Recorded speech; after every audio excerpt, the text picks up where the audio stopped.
Coup de tonnerre dans le monde du football français. L'Olympique lyonnais, un des clubs les plus prestigieux de l'Hexagone, a été rétrogradé en Ligue 2 par la DNCG, la Direction nationale du contrôle de gestion. Cette décision, prise le 15 novembre, est le résultat d'une situation financière alarmante, avec une dette s'élevant à 175 millions d'euros.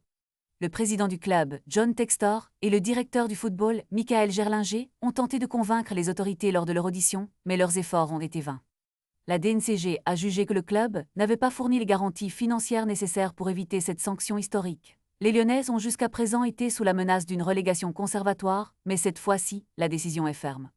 Après des promesses d'investissements et d'amélioration, Textor, qui avait récemment vendu une partie de son investissement dans Crystal Palace pour plus de 200 millions d'euros, semblait confiant. Cependant, la réalité est tout autre.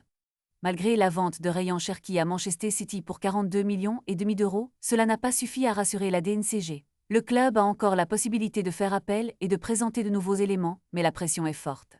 Ce revers marque un tournant dans l'histoire de l'Olympique lyonnais, qui n'avait pas connu la deuxième division depuis 1989.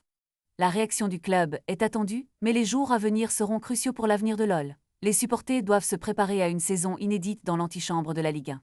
Quelles seront les conséquences de cette rétrogradation sur le plan sportif et financier? L'avenir du club est plus incertain que jamais.